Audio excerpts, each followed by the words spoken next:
გამოცდებისა დღის ახალი ამბებით ეთერშია საინფორმაციო გამოშვება კურსორის სტუდიაში სოფო კორტავა მუშაობს. ერთიანი ეროვნული გამოცდების შედეგებით ცნობილია 241 ფოთელი სტუდენტი გახდა, ვრცლად ჩვენი სიუჟეტიდან შეიტყობთ. ერთიანი ეროვნული გამოცდების საბოლოო შედეგებით ცნობილია. წელს ფოთში გამოცდებს 360 მე-12 კლასელი აბარებდა. საგანმანათლებლო რესურს ცენტრის მონაცემებით უმაღლეს სასწავლებელში 251 მოსწავლე ჩაირიცხა. აქედან 9 ფოთელმა 100%-იანი, 12-მა მოსწავლემ 70%-იანი, 18-მა მოსწავლემ 50%-იანი და 17-მა მოსწავლემ 30%-იანი სახელმწიფო დაფინანსება მიიღო. ასანიშნავია ის, რომ ბევრმა მათგანმა გრანტი მოიპოვა, უსურვებდნენ მათ წარმატებებს მომავალში და ულოცავ ამ წარმატებას პირველს, რომელიც მათ თავიანთი ცხოვრების გზაზე, ესე იგი, მოიპოვეს. ძალიან მნიშვნელოვანია ის, რომ მათ სახელმწიფო დაფინანსება ექნებათ და სახელმწიფო დაფინანსებით ისწავლიან 4 წლის განმავლობაში. საგანმანათლებლო რესურს ცენტრის უფროსის ნინო დვალიშვილის განცხადებით, ასეთი ფორმატით ერთიანი ეროვნული გამოცდები წელს უკანასკნელად ჩატარდა. მომავალი წლიდან ახალი საგამოცდო მოდელი 8+1 ამოქმედდება. წელს მოსწავლეებს 20 უმაღლესი სასწავლებლის მითითების საშუალება ჰქონდათ. განაცეს პირველი შემთხვევა იყო, რომ მეორადი ჩარიცხვები არ ჩატარდებოდა. ზოგიერთმა მათგანმა სწორად ვერ გაიგო, ანუ მან ჩათვალა, რომ 10 სასურველს თუ მიუთითებდა, ან 7 სასურველს თუ მიუთითებდა, ესეც ეყოფოდა, მაგრამ აღმოჩნდა, რომ ესე იგი, მათ გადალახეს ბარიერი ყველა საგანში, მაგრამ სტუდენტები ვერ გახდნენ. წელს, ესე იგი, ხვალიდან დაიწყება რეგისტრაცია ასეთი მოსწავლეებისთვის, აბიტურიენტებისთვის, რომლებმაც ყველა საგანში გადალახეს ბარიერი, მაგრამ უმაღლეს სასწავლებლებში ვერ მოხვდნენ. ხვალიდან პარასკევის ჩათვლით, ანუ 11-დან 14 რიცხვის ჩათვლით, ეს ონლაინ რეგისტრაცია იწარმოებს და ყველა მსურველს, რომელსაც უკვე ჩაბარებული აქვს გამოცდა, შეუძლია მონაწილეობა მიიღოს მეორად ჩარიცხვებში. ერთიანი ეროვნული გამოცდები წელს ფოთში მეხუთე საჯარო სკოლაში გაიმართა. ქრისტიან დემოკრატები სასწრაფო დახმარების მანქანების რაოდენობის გაზრდას ითხოვენ. ამ თემას დღეს ქრისტიან დემოკრატიული მოძრაობის მაჟორიტარი დეპუტატობის კანდიდატმა ფოთში ლაშა ბერაიამ სპეციალური ბრიფინგი მიუძღვნა. ისინი მოითხოვენ ჩემი ოჯახის კლინიკის მხრიდან მოხდეს თანხების გამოყოფა და სასწრაფო სამედიცინო დახმარების სამსახურში ავტომანქანების რაოდენობა მინიმუმ 6-მდე გაიზარდოს. ლაშა ბერაიას ინფორმაციით დღეისათვის ქალაქს სასწრაფო დახმარების 3 ავტომანქანა და 1 რიანომობილი ემსახურება. აღნიშნულ საკითხზე მეორე მხარემ კომენტარი არის სურვა. არსებობს სპეციალური ფორმულა, რის მიხედვითაც 10,000 ოჯახზე, 10,000 სულზე უფრო სწორედ გამოანგარიშებულია ერთი ავტომობილი. შესაბამისად, ფოთში ცხოვრობს დაახლოებით 60,000 ადამიანი და ჩვენ ვამბობთ, რომ აუცილებლად უნდა იყოს მინიმუმ 6 სასწრაფო დახმარების ავტომობილი ქალაქში. ერთიანი ნაციონალური მოძრაობის მაჟორიტარობის კანდიდატი ფოთში ამომრჩევლებთან შეხვედრას განაგრძობს. თენგისარაშვილი დღეს რამდენიმე ქუჩის მოსახლეობას შეხვდა, მან შეხვედრისას მოსახლეობას პარტიის საარჩევნო გეგმა და პრიორიტეტები გააცნო. მისი თქმით, პირველი საკითხი, რის მოგვარებაზეც არჩევნებში გამარჯვების შემთხვევაში იზრუნებს, ეს დასაქმება. დაახლოებით ამ დღეების განმავლობაში დაახლოებით ჩავატარეთ 125-ზე მეტი შეხვედრა. ეს შეხვედრები კიდევ გაგრძელდება, რა თქმა უნდა, არჩევნების დღემდე გაგრძელდება. მე მინდა უთხრა ჩემს ქალაქელებს, არ დარჩება ქალაქში არც ერთი კუთხე, არც ერთი ეზო. მე გახლავართ ძირძველი ფოთელი, ფოთში დაბადებული ქართველი და ჩვენი მაჟორიტარი დეპუტატს ვიცნობ თითქმის 40 წელია. ვართ ძალიან ახლო მეგობრები და თვითონაც ძალიან კარგი ფოთელია. ყველა ფოთელის საყვარელი პიროვნებაა. არჩილ ხორავას სახელობის სახელოვნებო სასწავლებელი ახალი სასწავლო წლისათვის ემზადება. რას სიახლეებით ხვდებიან პედაგოგები და მოსწავლეები ახალ სასწავლო წელს, ამას ჩვენი სიუჟეტიდან შეიტყობთ. არჩილ ხორავას სახელობის სახელოვნებო სასწავლებელი ახალი სასწავლო წლისათვის ემზადება.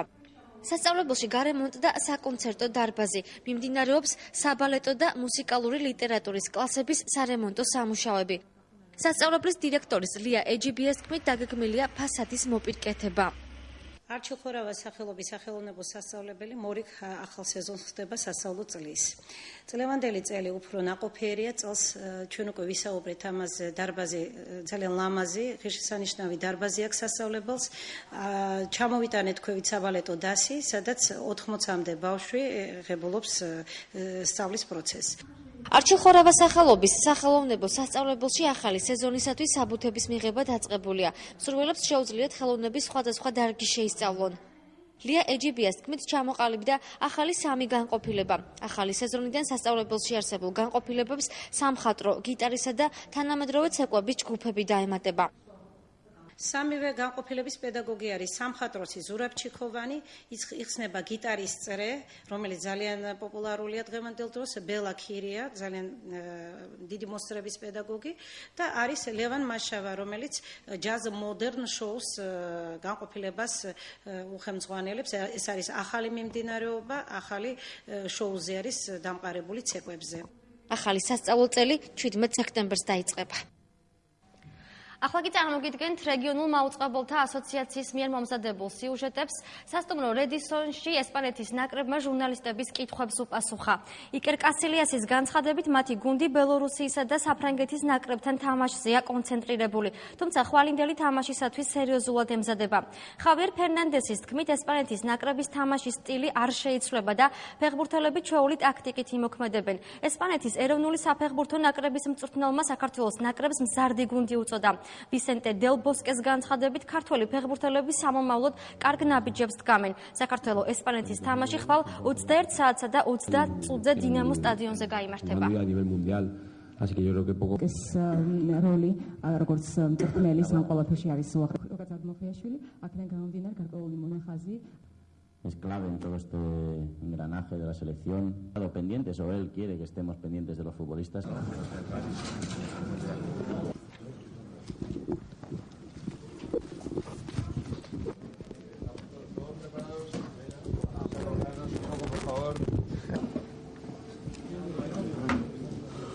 De eso debemos aceptar esas reglas para todo. Yo creo que ya no es una cuestión. როლზე როგორც ადამიანი რომელიც არჩევს მომავალს თუ con ellos iría de ahora. Bueno, me imagino como a nivel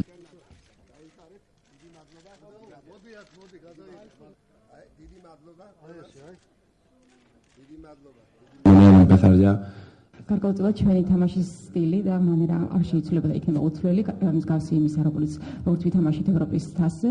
ამავდროულად, რა თქმა უნდა, ჩვენთვის საქართველოს ნაკრები ძალიან სერიოზული მოპირისპირია და აქედან ასევე ეს გვაძლევს იმის მოტივაციას, რომ ვიყოთ მობილიზებული. importante y poderse გარკვეულწილად ეს ძალიან დიდი გარემოება ჩვენთვის საომავლოდ ბრაზილიის მსოფლიო ჩემპიონატი და ამავდროულად შევეცდებით, რომ ყველანაირად ჩვენი წვლილი შევიტანოთ და საბოლოო ჯამში მოვხდეთ იქ. ჩვენს უკეთესია, თუ მოწინააღმდეგე სუსტი აღმოჩნდება და ჩვენი გამარჯვებით დასრულდება ყველაფერი, მაგრამ მინდა ხაზგასმით აღვნიშნო, რომ ყველა მათგანი ჩვენთვის უაღრესად ყველა თამაში უაღრესად საპასუხისმგებლოა და გვინდა რომ შევინარჩუნოთ ეს ჩვენი პოზიცია, როგორც მსოფლიო ჩემპიონატს, ასევე ევროპის ჩემპიონატს. ქუთაისში თაბუკაშვილის ქუჩის მოსახლეობა ქართული ინდური მეტალურგიული ქარხნიდან გარემოს დაბინძურებას აპროტესტებენ. ნახეთ ტელერადიო კომპანია რიონის მიერ მომზადებული სიუჟეტი. თაბუკაშვილის ქუჩის მოსახლეობის აღელვების მიზეზი ქართულ ინდური მეტალურგიული ქარხანა ჰერკულესიდან გამოყოფილი მავნე აირებია.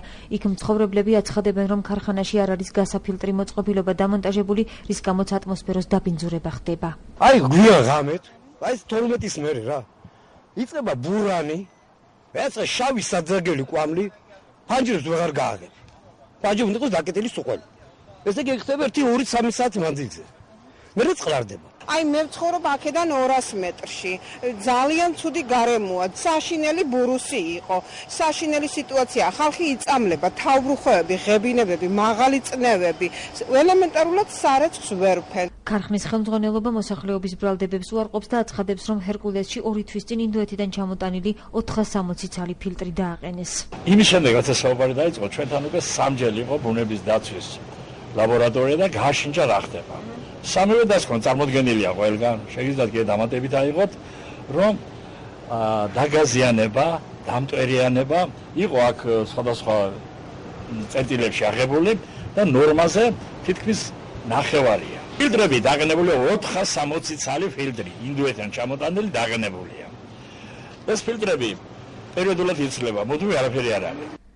ქარხნის ხელმძღვანელობის განმარტებით ფოლადი, სუფთა ლითონია და მისი დნობისას მომწამლელი ნივთიერებები არ გამოიყოფა, თუმცა საპირისპიროს ამტკიცებენ მედიკოსები.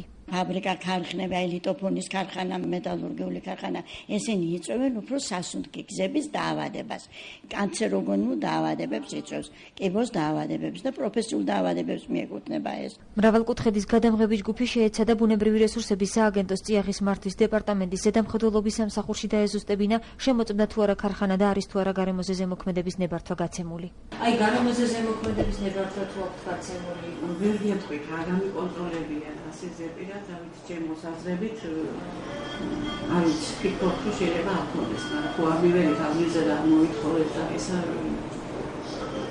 თქვენ ესე იგი უფლება გაქვთ. ხა, უფლება მოგვენიჭა, ჩვენ ძირითადად ლიცენზიანტებზე ვართ ახლა ჩვენ, მაგრამ მოგვენიჭა მაგის უფლება, თუ ჩავატარ, მაგრამ ჯერ არ ჩავვითარები რა მქონია.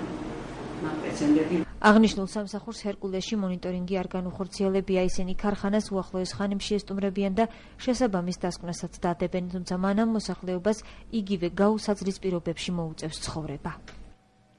ახლა კი წარმოგიდგენთ ახალციხის ტელევიზიის მეცხრე არხის სიუჟეტს, რომელიც აქტიურ ქალბატონებზეა მომზადებული.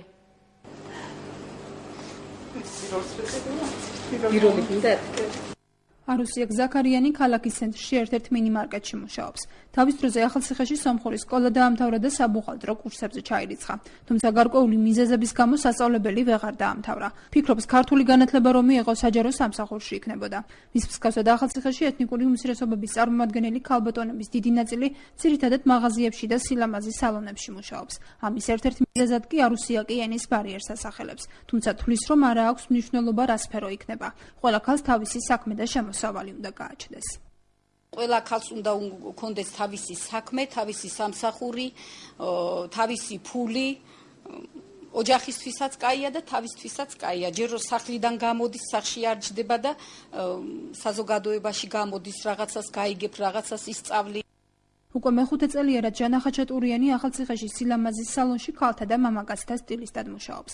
ახალგაზრდა ქალბატონი 4 ენას ფლობს. ის რომ ახალციხეში ეთნიკური უმცირესობების წარმომადგენელი ქალების აქტიურობის ხარისხი დაბალია, ამაზე ჟანაც საუბრობს. მისი თქმით, მდედრობითი სქესის წარმომადგენლების საზოგადოებრივ პროცესებში ჩართვა და გააქტიურება თითოეული ადამიანის მონდომებაზე და სახელმწიფოს მხრიდან გარკვეულ ხელშეწყობაზეა დამოკიდებული.